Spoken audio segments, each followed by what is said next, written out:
questions from the audience? Good morning. I'm a Haitian woman, so you gotta give me a little time. I'm Leonie Hermenton from the Haitian Neighborhood Center, and I just want to take this opportunity as we're talking about impact and the collective efforts to help immigrants. I have to say thank you to the Office of New Americans. They have convened this collaborative of services to provide legal assistance to the new migrants, and that has made a huge impact because it has protected them from the notarios who are charging exorbitant prices and not providing services. So that has been tremendous, and they need more funding. And I thank you again to the county for funding this initiative. That has truly be life-changing for many. I also want to thank, in terms of the county, the Office of Housing Advocacy, because they have, and they're here, and I just want to say thank you again because we harass them. I know Dolores can say that she's being harassed about this poor family, blah, blah, blah, blah, blah. So thank you to them. We also want to say thank you to the Children's Trust and the United Way for supporting children. Let's not forget that at the border, the folks who are prioritized, entry is prioritized to parents with young children. And when they come here, there are very few, particularly in the corridor where most of them are concentrated, there are very, very few early childhood programs. So you have children living in overcrowded facilities where parents are not yet working, where it's very tense because the host families are also living under very, very precarious conditions. And so the children are usually the forgotten ones. And I just want to uplift the fact that we need more early childhood programs in that corridor. We need more mental health support for these families. I was talking to a mental health person from FAM, and she said that, you know, we're going to see in the next 4 to 5 years the impact of trauma on these children. We have, and we don't know the data, how many children are born here, but if you come to Santla on a Wednesday, this is when the Early Childhood Coalition person helps. There's like a huge parking lot of baby strollers and things like that. So the impact, you know, let's not forget the little ones, the 0 to 5 who don't have, especially 0 to 4, who cannot be admitted in schools, who don't have the services, and whose parents just are not focusing on them. So just want to uplift that as we speak about impact. Thank you. Thank you. I would just like to give a shout out to Dolores Hawley, who is here. She runs our Office of Housing Advocacy. We also have Sonia Grice here from the county. She runs our Community Action and Human Services Department, which houses the Office of New Americans and the Office of Housing Advocacy. And if you need the number for the Office of Housing Advocacy, and this is for anybody watching online too, it's 786-469-4545. And you can call there to find out what resources are available.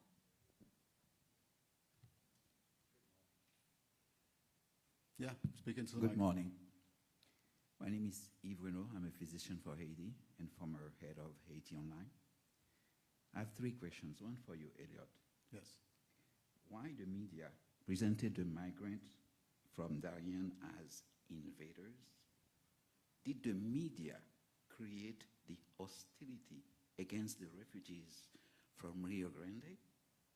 What if they were from Sweden? I have a question for Bishop Wensky. Why America did not open its heart to the heroes from Darien? I have one more question, but before, it's very emotional to me. I'm thinking of my friend, Jean-Robert Lafortune. I miss him today. Immigration, or simply put, migration, is a natural way of fleeing danger. Look at the birds coming to our shores from Canada every winter. When we cannot breathe because of smoke or alkali odor, we escape. In Haiti, the police is afraid and fleeing. The priests are afraid. The nuns are afraid. Nuns are killed. And recently, to have a mass at Saint Bernadette Church in Haiti, what happened? To have this mass, the church has to request the authorization from the gang members to get the authorization to have a mass, and they get it. And the gang came in the church to provide security, and the priest had to thank them for allowing them to have services. The recent forced migration from Haiti came less than a month after the assassination of the president, Jovenel Moïse. It came to its paroxysmal point after the appointment of Ariel Henry as de facto prime minister and supreme head of state, whatever, without the title of president. With a cloud of suspicion against Henry, 14 phone calls with the president killers, there is no hope in Haiti. There is no passport in Haiti, only 40,000 passports left. And my last question. We know we need to stop the bleeding in Haiti. At the same time, we need to open our hearts and our arms. My question is, why America did not open its arm and its heart for the Haitians? Thank you very much. Thank you for your question. I want to address what you asked at the beginning about the media coverage of immigrants arriving in this country. And you're absolutely right. They are portrayed as invaders in some segments of the media. You will never see that from me because I know where I came from. My parents came to this country from Cuba not as a result of the revolution. They came before. My father came in the 1940s, my mother in the 1950s, and they met in New York. They came on tourist visas. They overstayed their visas. My mother wanted to move back to Cuba. My father wanted to stay in New York. And they had a baby. So I always tell people, before I became an anchor man, I was an anchor baby. So you will not see that coverage coming from me. But I do agree with you that we do see that in some segments where immigrants are looked as invaders.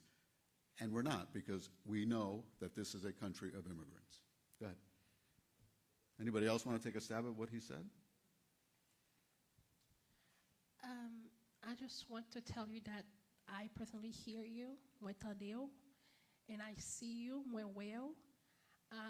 I feel your heart, Mwesantikeo, and I am with you in all of that. And please, I can't answer the other questions, but I just want to acknowledge the fact that we are in this together. Thank you.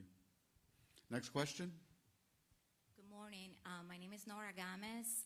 I'm a reporter for the Miami Herald and El Nuevo Herald. I cover Cuban affairs. Thank you so much for coming today. I have a couple of questions, if I may. I have a question for Archbishop Wensky. You have lived through so many migration waves. You were here in Mariel, the Balseros crisis. I wonder if you can share your thoughts about how this current wave, it's different from what you have seen before. And I wanted to ask you about this not making a big splash to not stir anti-immigrant feelings.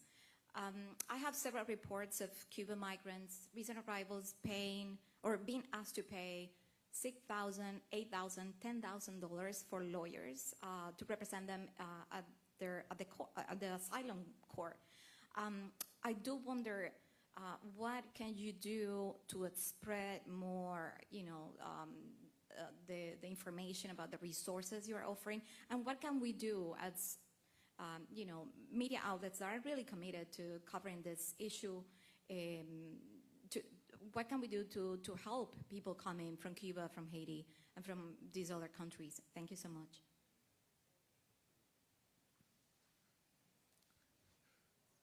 Well, being in Miami for the past 50 years or more and going through these successive waves of migration, in many ways it's deja vu all over again, because the reality of Cuba hasn't really changed in recent years. In fact, it's gotten worse economically, politically, etc.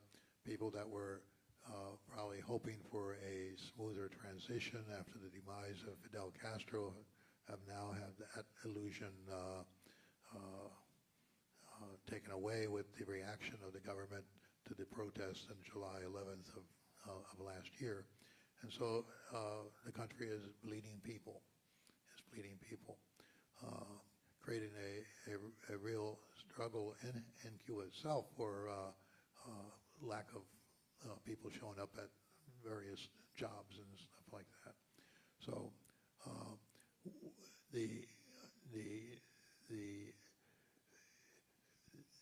one of the things of the Cuban exodus is that it looks a lot like, you know, the Haitian exodus or the Venezuelan exodus, Nicaraguan exodus, in the sense that the people are the young people that are coming. In the 60s, you know, we had the freedom flights from Cuba, and that was more of an older demographic, and so when you put a pyramid, when you put the age group of Cubans in the 60s and the 70s, it was pretty much like there were as many elderly people as there were young people. Now it's more like a pyramid. You know, older people, very few; younger people, a broader base, and that's maybe perhaps one difference. And the young people are leaving because they're seeking to grab at hope of creating a life. If you're in your 40s or 50s already, you know, you're not going to really, you know, remake your life. If you're a 20-year-old, a 25-year-old doctor graduated in Cuba, you can hope that when you're in the United States in 30, you're going to be being a doctor. If you're a 55-year-old doctor in Cuba, well, you can come to the United States, but you'll probably be, you know, working at a service job because of, you know, what the reality of being able to educate and adapt, learn another language, etc. So a lot of it looks the same, and it's different because there's a lot more of it in a very quick amount of time right now. Just for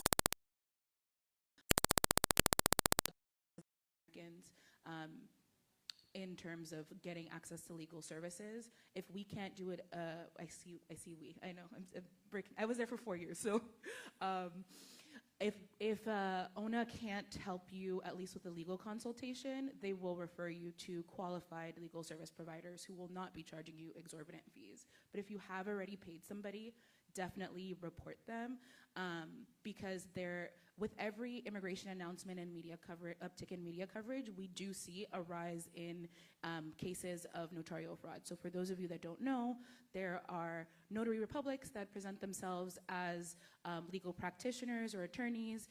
And in Latin America, notario is like synonymous with attorney, so people assume that they're going to an attorney as well. But there are a lot of like bus advertisements and radio ads and stuff like that that say, come to me, we'll do your application. And it's often done incorrectly or never submitted, and they're charging exorbitant fees. And so the ordinance also has regulations on, like, you cannot say, like, it's a fine to say that you are a legal practitioner when you aren't. You have to publish your fees in all the languages you're providing services. So you can't say that I'm charging for this. Like you actually have to submit like a written cost before charging somebody. And then there's some additional state statutes that can actually get folks some stricter penalties, and also unscrupulous lawyers disbarred.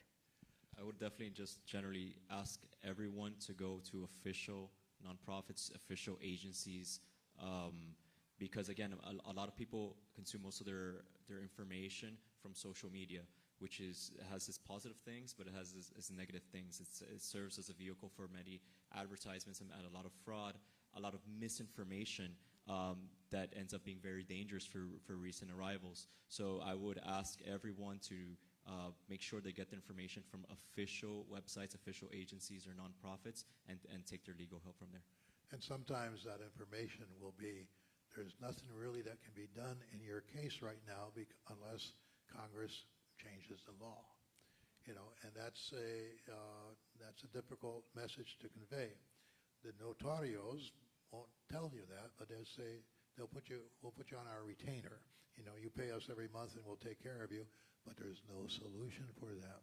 So that's, and then sometimes people, because they're desperate for solutions, will say, well, let me see, the notario, I heard it worked one time, and then they get themselves into something fraudulent that gets them into even bigger trouble down the line. So. And if folks are wondering, you know, which nonprofit should I go to, which agency, you can find that out through the Office of New Americans. That is one of the major roles that it plays, is it gives people good, solid, correct information and refers them to reputable agencies that are very trusted in the community. When it comes to legal services, we work with a lot of folks, the Haitian Lawyers Association, we work with FAM, with Catholic Legal Services, with World Church Services as well. I mean, so many different folks doing this very important work, and you can just call 311 and they will connect you to the Office of New Americans. And I do also want to say that Christina, you know, in her years with us as the Director of Office of New Americans, really spearheaded this community-led response under the leadership of the mayor as well. And we sadly lost her to a graduate program in New York City, but we miss her. Thank you. Next question. I don't want my remarks to be treated as negative, however, and I say that I have personal experience. I lived 10 years in the Caribbean. I lived 2 years and worked in Haiti. I lived 6 years and worked in Honduras. I've seen the plight. I understand that. I buy into that. However, there is another side of the story I think we should understand as taxpayers and as community members. There's a lack of data about this. Let's start on the national level. We're told by many cases we've got about 500 to 500 million immigrants. And yet Yale University 3 years ago said 22 million. What do we know about locally? We heard for the first time some data from you, the moderator. I haven't seen hardly any.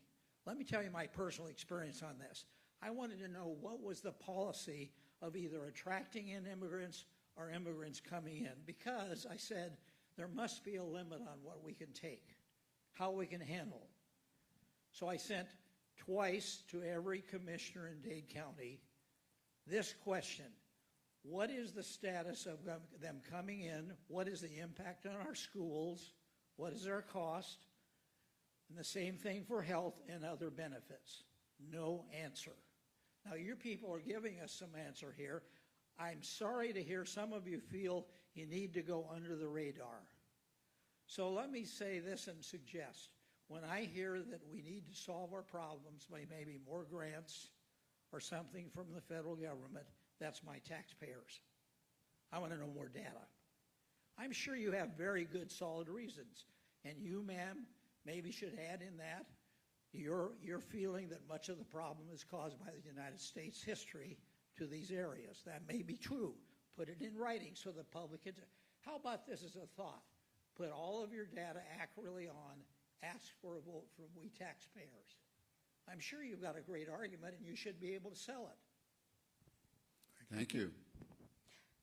So I can share about the issue of data. So all of the data in terms of the number of immigrants in the country are published on the Department of Homeland Security's website. It's released quarterly, and the state of Florida releases data quarterly on the number of asylees and refugees in the state of Florida, and it does it by district, so like by region in the state. So there are publicly available data from the state government and the federal government. We also, well, in 2001, I'm not gonna say we again, Miami-Dade County did release a New Americans in Miami-Dade County report, which did have data. And it actually did talk about the percentage of folks that are enrolled in public benefits I highly recommend that you go to the county website and read that report, because we do have some really strong numbers in there about many things that you may be concerned about. Yeah, and I'd like to add that the county does not, we're not the data counting agency, right? We do leave that up to the federal government, the state as well. So what we know is what we see primarily from our community partners on the ground and the data that we get from our public partners as well. You know, we are not seeing any type of overwhelming in county services. We don't see an overwhelming of in our transit services, for example, or our library services. Our biggest challenge is housing, but like I said earlier, that is something that would be happening no matter what, right? And it's a national emergency as well when it comes to housing that we are seeing acutely here. You know, Mayor Levine Cava is always going to stand by the side of people who are fleeing oppression, who are fleeing really horrible circumstances.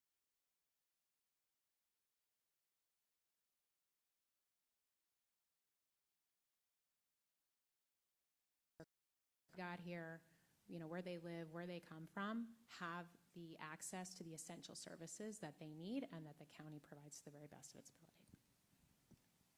Hi, good morning. Thank you for doing this. My name is Jacqueline Charles. I'm the Miami Herald's Haiti Caribbean correspondent. I wanted to follow up on something that Ruben said, because I've been covering this issue for a very long time. Both from, you know, the islands themselves and from South Florida. And one of the things that I've been noticing, and I've also been trying to answer this question for myself, and maybe you can help me, is that, you know, yes, years ago when, you know, we had the boats that were coming, whether they were from Cuba or Haiti, you just had this influx of people in the community. There was, you mentioned La Fortune and a number of others, you know, that were there, and people were very welcoming and opening their doors. And today we're starting to see less and less of that, even within the Haitian community, within the Cuban community. Is it because we've become so assimilated and so more American that we're sort of moving away from that? Or is it because we are still a community of immigrants that's struggling, or the pressures? I'm just wondering, it's a change and it's a wave that's happening, and we're clearly seeing it too with this new parole program. I mean, Haitians have very mixed feelings about it. It's creating rifts in families. And I'm just wondering, what is it saying about us as a community of immigrants here? Are we further and further removed, or are we exhausted by the problems in our homeland? That's a really good question, and I would say it's all of the above, in the sense that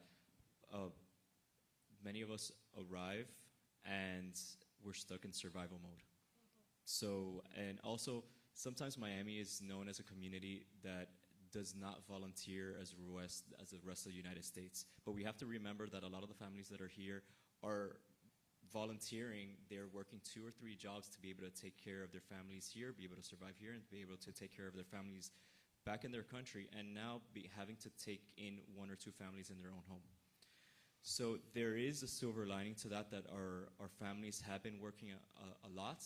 However, when they're in survival mode, especially how the rising costs have been for housing and just general things, there's, I think, more attention to themselves and their own family than the greater community and those that are recently arrived, even if they went through the same process.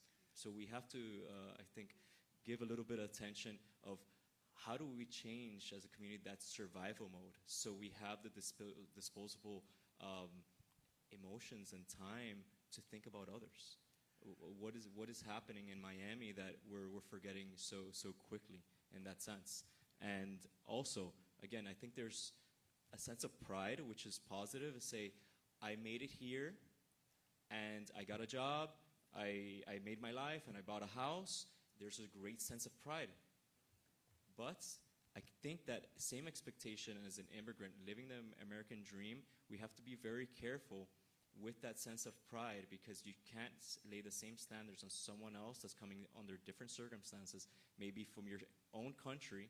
It's still different circumstances, and say, again, if I could do it, they can do it. Why should I help? Or why should I extend a hand? And I think we have to pay attention more and more to the details, that each case and each family is very different, and each decade, if not each crisis that can happen in a year or less than a year, is very different than the crisis that our families or we faced. And we have to be honest enough with ourselves and say, wow, maybe it's different and maybe it's worse. What can I do? There's a Haitian proverb, pita pitris, which is the latest one is the unfortunate one, in that sense that underlining what you said. But I wouldn't be too hard on the people here, on the immigrants that are here, that are receiving new immigrants and their family members here, et cetera, because as the county said, we're not overwhelmed. And the fact that we're not overwhelmed speaks well to the fact of the resiliency of this community in accommodating and assimilating new arrivals.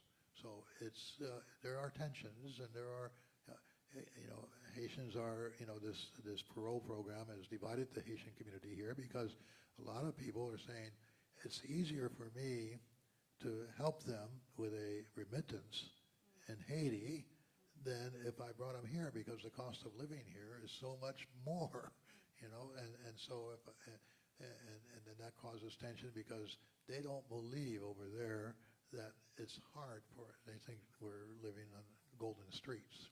Compared to them, we are, but they don't understand, realizing some of the difficulties that their relatives have in this side. But in a general sense, we are, the community has to be commended for its resiliency, because if it wasn't, we'd be in a crisis, not just a housing crisis, but the school crisis, medical crisis, et cetera, et cetera. So maybe that's one of the reasons why the crisis is so silent, because we're not that overwhelmed.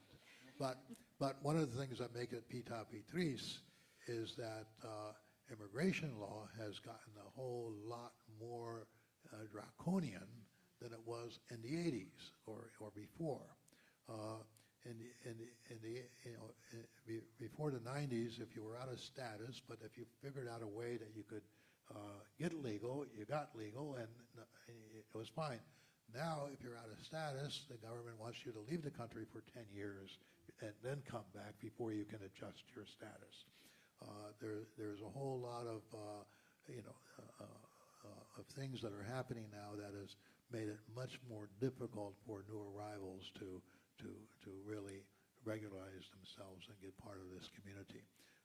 We need immigration reform, and it doesn't seem like Congress is about to do it, because both sides love to use this issue as a wedge issue to appeal to their respective bases. It's a plague on both their houses, really, on both their houses. And whether you're, the Democrats and the Republicans should share equally in the blame for the inability to get through immigration reform. Thank you, Archbishop. We have time for one last question. Thank you, Elliot, and the whole panel. Great discussion today. One thing I see missing here is a representative, though, from housing, from the solution to housing. But I would address to you, Chief of Mayoral Staff, what are you doing regarding zoning to help solve, not only here but across the country, and maybe Miami can be a leader in this area. It's homelessness and so forth and so on. Are you doing anything with zoning to come up with solutions to, anchor that section where the crisis is so deep and strong and throughout the country? Thank you. That's a great question. So in addition to all of the different programs that Mayor Living Cava launched, especially last year as we saw the housing crisis really start to peak, zoning is definitely one of those solutions that she is also looking at. And there's a lot of different ways to tackle this. So zoning in the county also has to do with the administration and also our Board of County Commissioners. And there are commissioners who are also working very hard on this issue.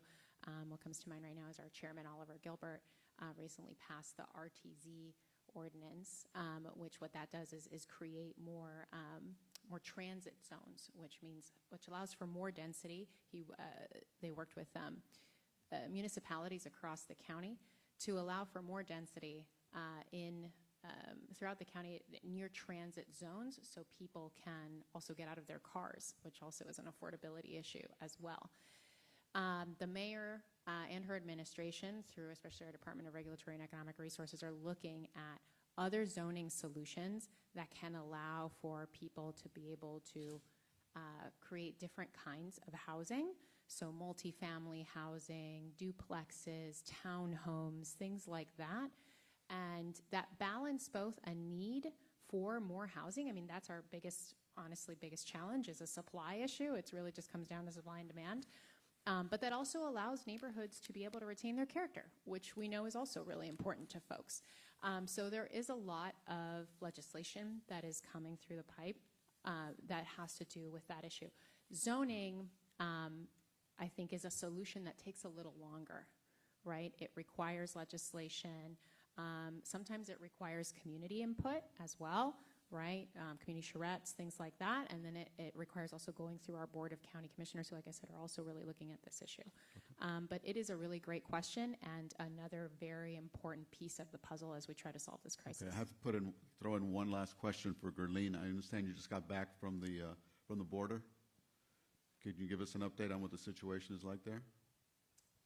Well, how much time do you have? Not that much.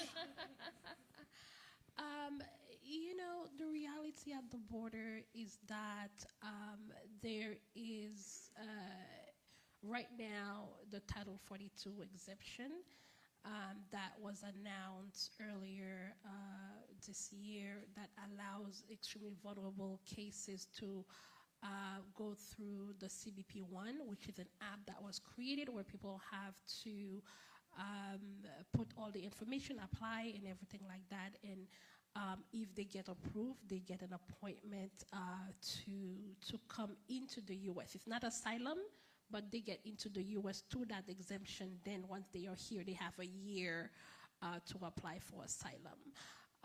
So we are seeing, I can go back to December. We saw an increased number of people from Nicaragua. The majority of them were at the El Paso port of entry area, where I was there as well during that time. We are seeing Haitians along the U.S.-Mexico border. We are seeing Venezuelans. We are seeing Cubans, increased numbers. But there are some confusion with the way that announcements are being made without advance information for them. So that's why we make sure that we are along the border. We are the only organization, or one of the very few, I must say, but the only Black-led organization that has an office in Tapachula, have staff in Reynosa, Matamoros, in El Paso, all the way to Tijuana. So we have a good view of what's happening. Right now, every person who arrived must apply through the CBP-1. And one of the issues we had previously and continue to have is the fact that the app doesn't work. They released the app without Haitian Creole. We had to create a step-by-step how to use the app in Haitian Creole and share that with the community. So we saw an increased number of Haitians being able to participate because of that. But right now, the border is closed. Title 42 is still in effect. If people from Haiti, Nicaragua, Venezuela, and Cuba tries to enter irregularly without going through the app, they will be returned to Mexico. And that's the reality people don't understand. Whenever we hear something that is good, it is attached to a million extremely bad policies.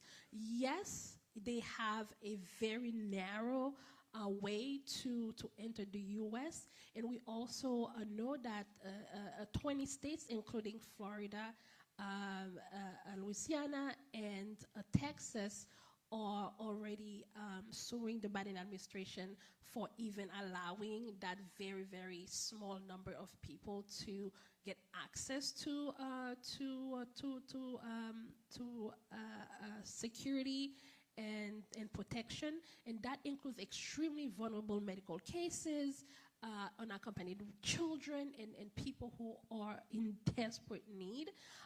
We had some issues with the app capturing the likeness of darker skinned folks. I was on the ground literally along the border, and we have staff along the border. I personally tried to use the app. It didn't work. So we are hearing more numbers of people being allowed through the app, but it's a challenge. But really, people need to understand when we hear something, what is attached to it is never really good. So right now, if you're from Cuba, Venezuela, Nicaragua, and Haiti, you have more barriers to go through. And with the new asylum rule that is being put in place, requiring people to apply to a previous country, is also a big issue. So we are seeing the work being done on the ground by local organizations with very, very minimal capacity. But again, it proves how we Americans are dedicated to welcome people with dignity and how we care about immigration, whether it is from Ukraine or from Haiti. We understand all people must be welcomed in the same way. So yes, we are seeing people at the border, but we are working with the community on the ground, but also working with DHS and working with various departments within DHS to push for solutions. And we are also calling on the Congress to once and for all pass a new humane immigration reform, because unless we do that, it will continue to be those problems. But you might hear crisis at the border, but I will say once again, good-hearted Americans are on the ground supporting and welcoming people with dignity, but we need more. Well, that's very good to hear, and a positive note to end on. Thank you very much. I want to thank the Miami Herald. I want to thank all our panelists. I want to thank our audience here at Miami-Dade College, and I would like to thank everybody who's been watching us streaming. Thank you very much, and have a great day.